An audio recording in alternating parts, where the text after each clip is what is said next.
Before we start, I wanted to pass these out. Pass those out. This is a new tract that I wrote. I think I told you all about it last time. It's What About the Woman of Samaria? It's another one in a series of tracts that I'm writing.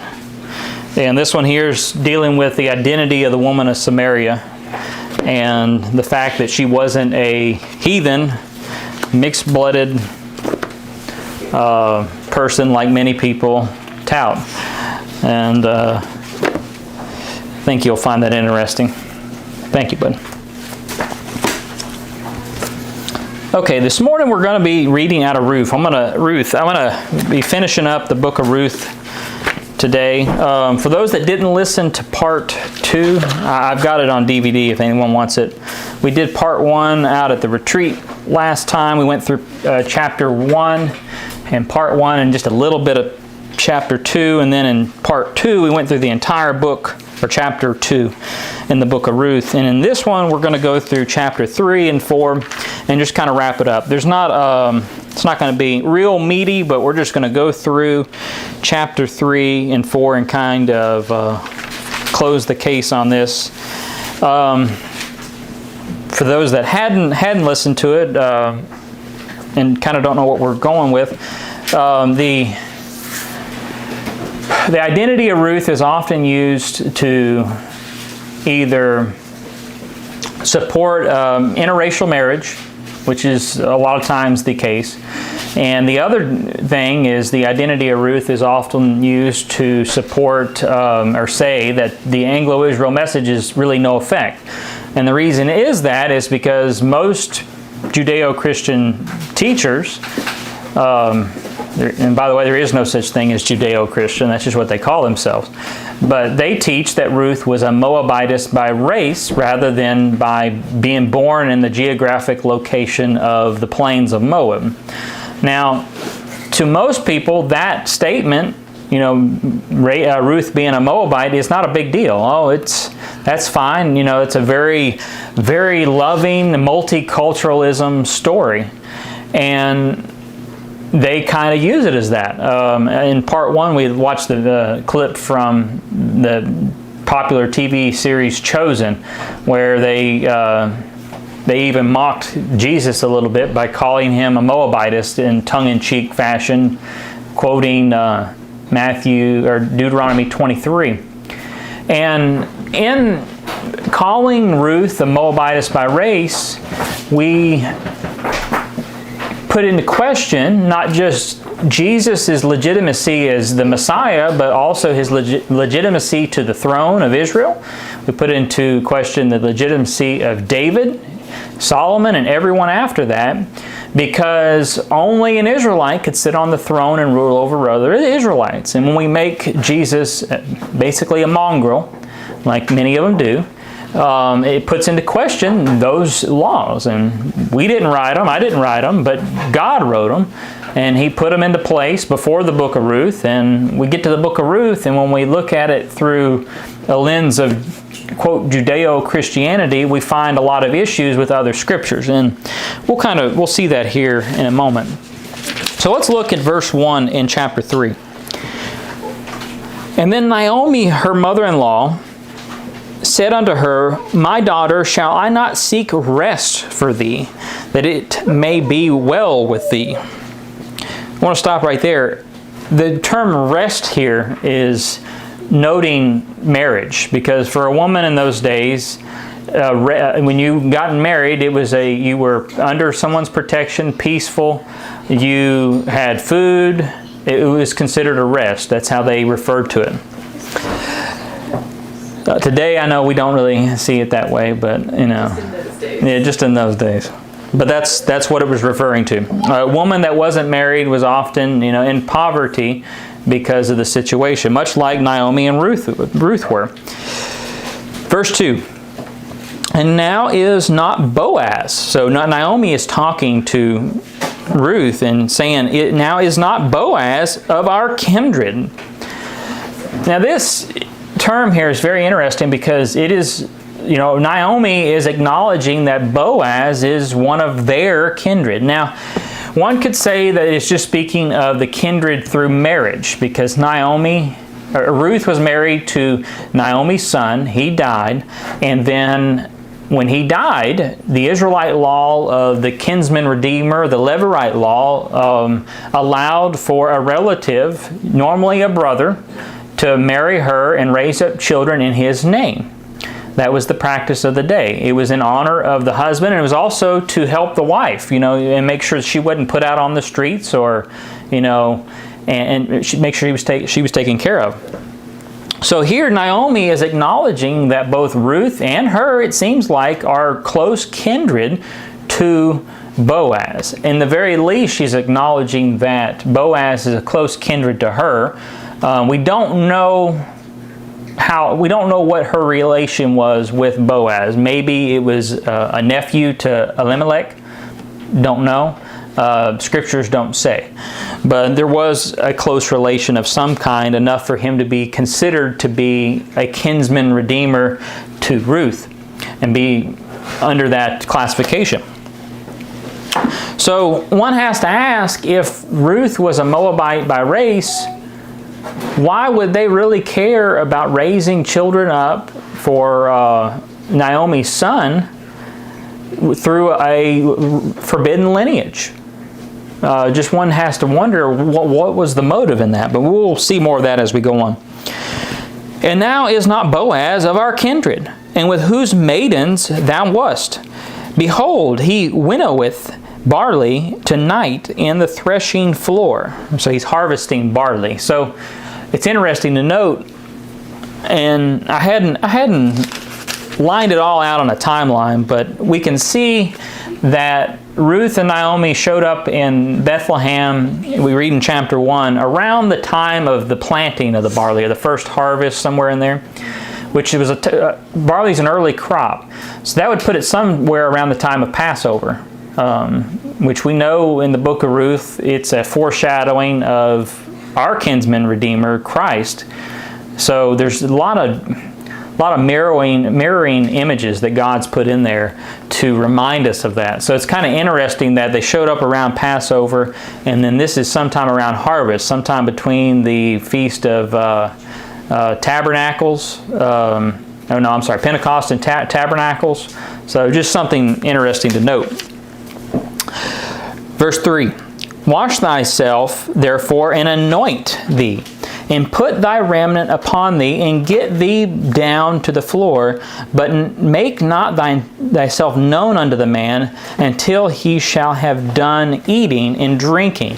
Verse 4, and it shall be done when he lieth down, and thou shalt mark the place where he shall lie, and thou shalt go in and uncover his feet, and lay thee down, and he will tell thee what thou shalt do. This is an interesting verse because we have Naomi here telling her to basically go wash up, get out of your farming clothes and go get cleaned up. And then we have her telling Ruth to go lay at this man's feet. Now, at first glance, it sounds like something dirty is going on here, maybe, but it's not. What that laying, let's see, how does it say it here?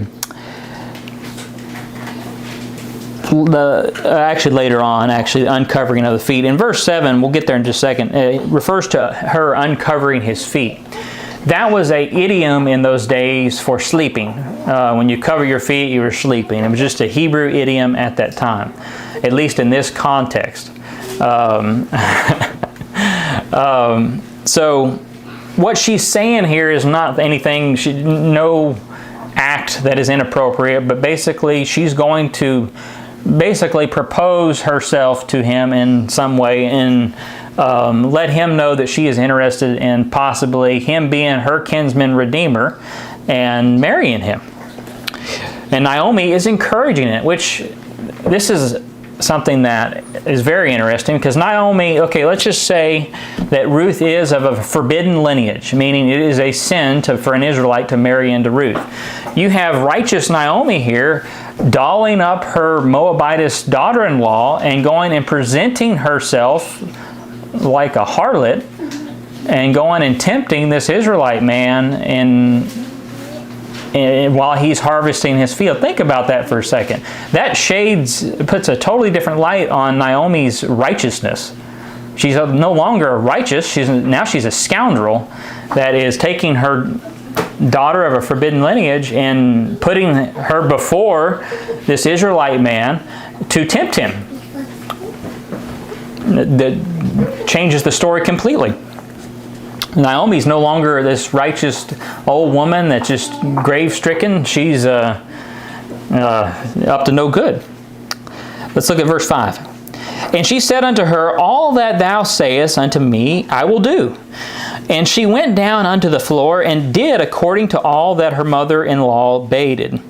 And when Boaz had eaten and drunk, and his heart was merry, and he went to lie down at the end of the heap of corn, and she came softly and uncovered his feet, and laid her down. And it came to pass at midnight that the man was afraid, and turned himself, and behold, a woman lie at his feet. I find this comical, because can you imagine? Now, there's several things here that reason he may have been afraid. Adultery and fornication was a big deal. It was a death penalty offense. And for someone to find this woman laying at his feet, he may have been quite startled, that somebody may get the wrong impression.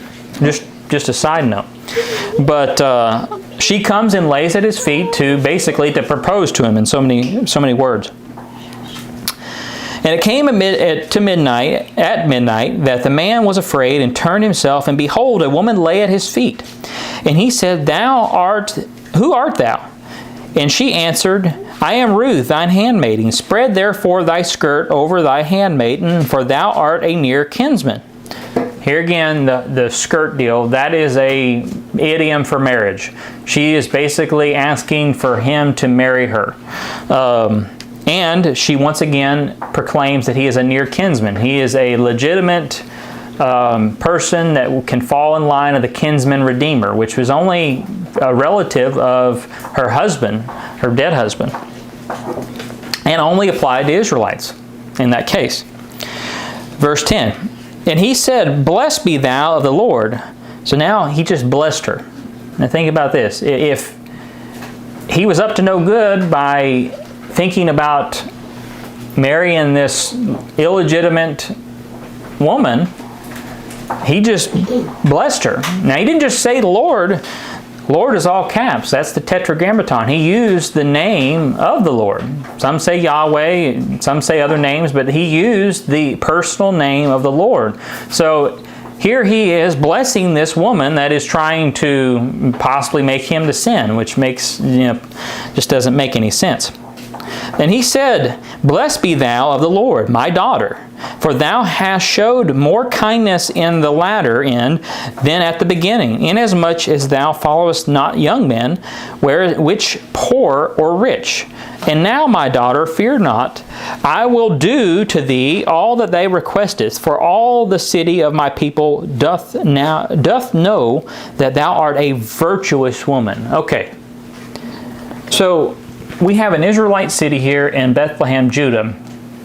And Ruth has not been there very long, maybe 6-8 months. And she's already known as a virtuous woman. Now, if she was a Moabitess by race, of a forbidden lineage, moving in there and trying to swoo Israelite men to sin, do you think that she'd be known as a virtuous woman? Of course not. That just doesn't make any sense. Also, in these passages, he refers to her as a daughter. Now, not a literal daughter, but if you look at that word, it's a sign of kinship, which is interesting. Much like I would call somebody my brother, but they're not my brother, or a sister. Not a literal brother or sister, but of the flesh, of the same people. So here he is blessing her. And then he calls her a virtuous woman and says that everybody knows her to be a virtuous woman. And then he commends her for coming to him because there's younger men that she may look to for marriage. Because Ruth is in her 20s or 30s. She's not that old. And I don't know how old Boaz was, but he was probably quite a bit older, maybe 50, 60 years old compared to her. We don't know. So he was commending her to do the right thing, do the lawful thing, and search out her kinsman redeemer in honor of her husband. These aren't things a scoundrel woman would do. Truly is a virtuous woman. She's doing what the Lord would want her to do. And he's seeing that. You could marry these younger fellows over here. Is basically what he's saying. But you do the right thing and come do the Lord's will. Verse 12. And now it is true that I am thy near kinsman. Howbeit there is a kinsman nearer than I. So here he's saying that, yes, I am a near kinsman, but there's someone even closer than me. Now this kind of gives you an idea of the righteousness of Boaz. He could have just said yes, but he doesn't. Verse 13. Tarry this night, and it shall be in the morning that if he will perform unto thee the part of a kinsman, well, let him do the kinsman's part. But if he will not do the part of the kinsman to thee, then will I do the part of kinsman to thee. As the Lord liveth, lie down until the morning. So then here he's saying, okay, I will marry you, but only if this other fella agrees not to marry you, because he is a closer kinsman to you, or to her husband. That's significant, because if Boaz was an unrighteous man, a scoundrel, wanting to intermarry with this non-Israelite woman, he would have just said, oh yeah, sure. And it would have been a totally different story. But no, he's saying, hey, there's a closer kinsman. Let's go see what he has to say. And then if he's all right with it, if he doesn't want to take you under his house, then I'll take you. Verse 14. And she lay at his feet until the morning, and she rose up before one could know another. And he said, let it be known that a woman came unto the floor. And in verse 15, and he said, bring the veil that thou hast upon thee, and hold it. And when she held it, he measured 6 measures of barley, and laid it on her feet, and she went into the city. And when she came to her mother-in-law, she said, who art thou, my daughter? And she told her all that the man had done to her. And she said, these 6 measures of barley gave he me, for he said to me, go not empty into thy mother-in-law. And then said she, sit still, my daughter, until thou know how the matter will fall. For the man will not be in the rest until he have finished the things of this day. It's into chapter 3. Let's move on to chapter 4. Chapter 4, verse 1. Then went Boaz up to the gate, and sat him down there, and behold, the kinsman of whom Boaz spake came by. Unto whom he said, ho, such a one, turn aside, sit down here. And he turned aside and sat down. Let's stop right there. I don't know, nowhere in the book does it tell us who Boaz was in relation to Elimelech, or who this other fellow is. It's possible that this other fellow was Elimelech's brother, and that Boaz was a nephew, maybe. It's uncertain. Now, Elimelech's brother would be quite old. I mean, older than Boaz. So it's uncertain. Maybe it was a brother later in life that was born, a younger brother to Elimelech, and it's uncertain. It could have been all of the scriptures don't mention it, maybe another son of Elimelech that didn't go with them, although that's very unlikely. So all we know is this was a closer kinsman than what Boaz was. Verse 2. And he took 10 men of the elders of the city, and said, sit ye down here. And they sat down. And he said unto the kinsman, Naomi, that is came again out of the country, or the plains of Moab, selleth a parcel of land which was our brother Elimelech's. And I thought, I didn't catch that before. It does say our brother, but that's the elders speaking. So I think they're speaking in general terms. Our brother of Judea. But it's interesting though. And I thought to advertise thee, saying, Buy it before the inhabitants and before the elders of my people. If thou wilt redeem it, redeem it. But if thou wilt not redeem it, then tell me, that I may know, for there is none to redeem it besides thee. And I am after thee. And he said, I will redeem it. And then said Boaz, What day thou buyest the field of the hand of Naomi, thou must buy it also of Ruth the Moabitess, the wife of the dead, to raise up the name of the dead upon his inheritance. And the kinsman said, I cannot redeem it for myself, lest I mar my own inheritance. Redeem thou my right to thyself, for I cannot redeem it. So this is interesting. So we have kind of a court going on here. And we have the elders of the city and this other kinsman. And he's got rightful claim. Now, along with the marrying Ruth, they're also buying Elimelech's possessions, his land. And it seems like this other fellow thought, when he agreed to do it, he thought maybe he could, get in on some land cheap. And maybe he thought by doing that, Naomi was older, so he wouldn't have to raise children up with her. She was past the barren age. But then it seems like when he found out Ruth was involved and that he had the responsibility of raising up children for her, that he changed his tune and said, oh, no, I can't do that. It'll mar my own inheritance. So that means that it would have affected his own inheritance, his own property in some way. How that would be, I'm not 100% sure. Maybe that he would have more children to contest not contest, that's a bad word, but to deal with his own inheritance that he already had, his own possession. So obviously, when he found out that Ruth was involved, he didn't want to fool with it. But it did not because of her, but more because of the situation. Because it says here in verse 5, to raise up, verse 6, and the kinsman said, I cannot redeem it for myself, lest I mar my own inheritance. So it has nothing to do with Ruth, but more to do with his own inheritance that he has.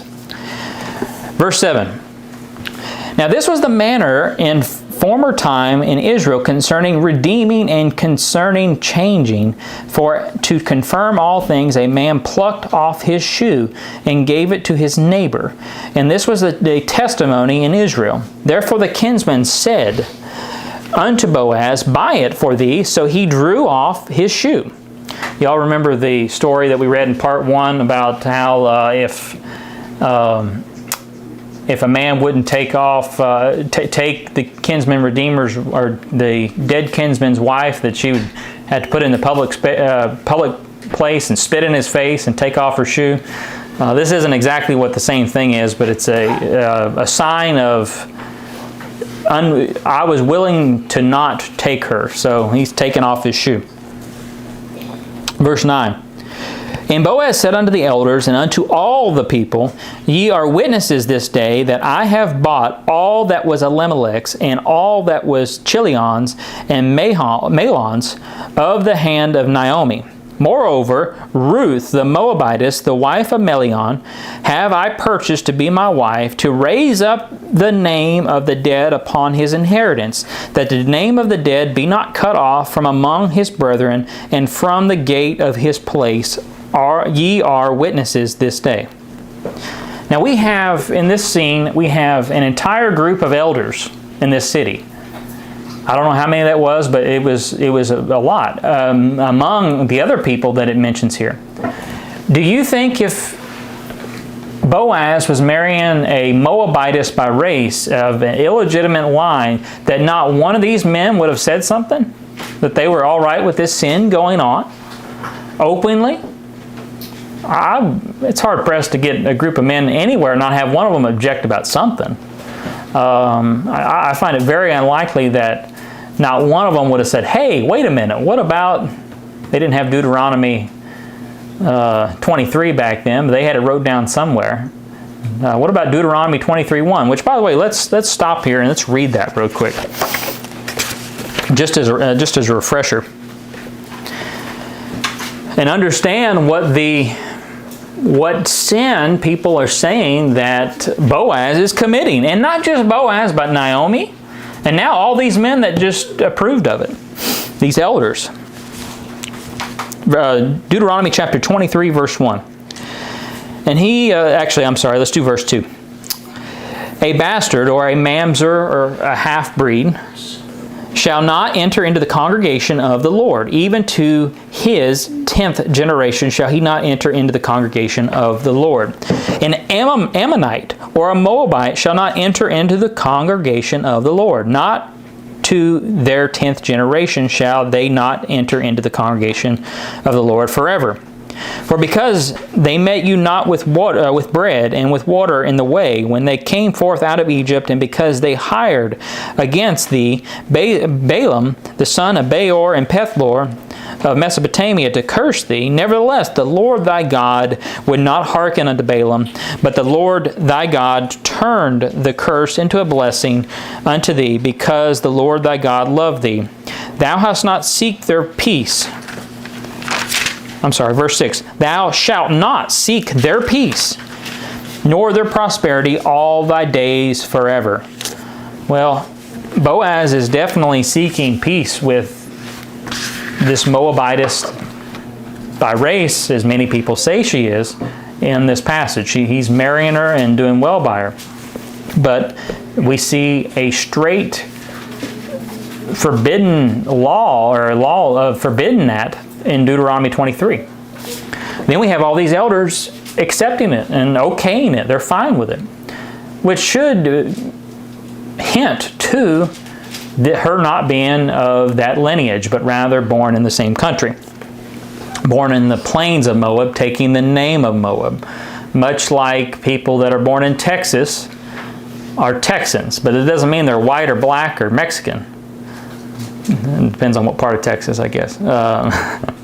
But it's where they were born. They have that name by what they were born into, what land they were born into, not by their race. But then there's terms for racial notions as well. But this isn't one of them. Verse 10, Moreover, Ruth the Moabitess, the wife of Melion, have I purchased to be my wife, to raise up the name of the dead upon his inheritance, that the name of the dead be not cut off from among his brethren. And from the gate of his place ye are witnesses this day. And all the people that were in the gate and the elders said, We are witnesses. The Lord make the woman that is come unto thy house like Rachel and Leah, which two did build the house of Israel. And do thou worthy in Ephraim, and be famous in Bethlehem. And let thy house be like the house of Pharez, whom Tamar bare unto Judah, and of the seed which the Lord shall give thee of this young woman. That just put the cherry on the pie there, cherry on the whatever. We not just have these people accepting it, but they're casting big blessings upon this marriage, comparing it to Leah and Rachel and the people that built and were part of the house of Israel, their ancestors. That's a big compliment, a big blessing. And not to mention, they're throwing the Lord's name around a lot in here. And talk about blasphemy. If this had been a conspiracy to sin rather than a righteous act. And the thing is we can only have it one way. You can either make all these people a conspiratorious bunch that were planning on rebelling against God in an awful way, or we can have it that Ruth was an Israelite, or of another people that the Israelites were allowed to marry in, which in part 1 we talked about the regions that Israel had conquered on the plains of Moab. There was Israelites living there, in Judah and Gad and Manasseh were living in there. And it only makes sense that way. If not, you put into question the entire Bible, because Jesus, having been a descendant of Ruth, you make him illegitimate. You make David illegitimate. Then you have all the things about David being being chosen of God, and Solomon would put those scriptures into question. Verse 13. So Boaz took Ruth, and she was his wife. And when he went into her, the Lord gave her conception, and she bare a son. And the woman said unto Naomi, Blessed be the Lord, which hath not left thee this day without a kinsman, that his name may be famous in Israel. And he shall be unto thee a restorer of thy life, and nourisher of thine old age. For thy daughter-in-law, which loveth thee, which is better to thee than 7 sons, hath borne him. Verse 16. And Naomi took the child and laid it into her bosom, became a nurse unto it. And the woman her neighbors gave it a name, saying, There is a son born to Naomi. And they called his name Obed. And he is the father of Jesse, the father of David. So, Obed, son of Ruth and Boaz, was the father of Jesse. Jesse being the father of King David.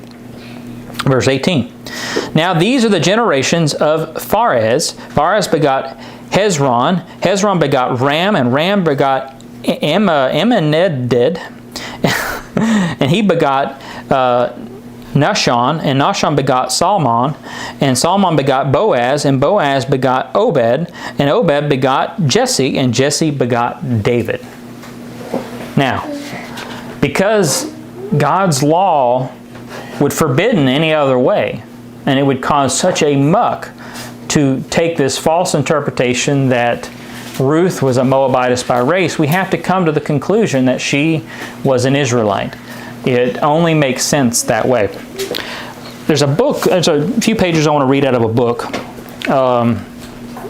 along this same subject. I bought a couple of these. I got 3 of them. The Truth About Ruth, Ruth the Israelite. It's a complete commentary on the book of Ruth. Really good book. It is 320 pages by Robert Allen Balakias. It's a really good book. I would encourage you all, if you want a copy, I do have 3 of them. But on page 237, I wanted to read this section here. And he goes into a lot of detail that is really, really good. But on page 37, he writes here, One gentleman wrote to me and expressed his belief in a popular view concerning the purpose of the book of Ruth. He wrote, quote, One of the points of the book of Ruth is that love, whether human or divine, knows no boundaries or nationalities either. End quote. Which, that's kind of the narrative of Ruth. People use that as, it's a book of love. Love, you can do anything if love is involved. This is what he says. My answer to this is such a statement is fraught with falsehood and misconceptions. First of all, what is love? Love's in quotations. What is God's love? Is it love, God's love, when a teenage boy gets a teenage girl pregnant and then runs off with her since neither of their parents approve of the union? What if the girl is of another race? What if the girl is the boy's sister? Can love truly cross all boundaries? Even moral boundaries? Establishes moral boundaries? Or who establishes moral boundaries? Is it love to let a toddler play with a sharp knife, a gun, fire, a snake, a scorpion, because the child thinks it may be fun? Is it love to let a toddler drink poison, because that is what the child wants to do? Is it love to allow a child to do only what he wants to do? Only eat cake, candy, ice cream, only play and never study or do chores, set his own bedtime, not show proper respect, to make his own rules? Is it love to close one's eyes to the sin of a rebellious child and treat the rebellious, sinful child exactly the same as you would treat the godly, obedient child? Is it love to allow a person with a deadly disease to live among the healthy population? Is it love to allow sins and crime to go unpunished? Is it love to pass students who do not comprehend the course material or give jobs to those who are incompetent and unable to perform the tasks the job requires? Is it love to allow a woman to act like men and men to act like women? Of course not. The average person does not understand what love is, and the average Christian is clueless concerning what God's love is. God's love has clear boundaries which God Himself has established, permanent boundaries that never change and cannot be crossed without suffering dire consequences. Nowhere in Scripture is God's love indiscernible. Nowhere does God command us for our love to be any different than His love. For our love, if it is true love, is His love in us that we then share with others with whom and when it is lawful to do so, or to so share. God declared. I thought that was a good statement, because that is the narrative a lot of times on what, like, not in just the book of Ruth, but all sin. You know, love, as long as there's love involved, it's fine. But what is our interpretation of love? Is it a godly interpretation? So that's all I have to say on the book of Ruth. I think that it's pretty clear that she was not a Moabitess by race, but rather of a lineage that the Israelites could marry into, or an Israelite herself. And with that being said, I think that the consequences of going the other route are too detrimental to even consider. And one has to question why a doctrine like that would exist in Judeo-Christianity when the Judeo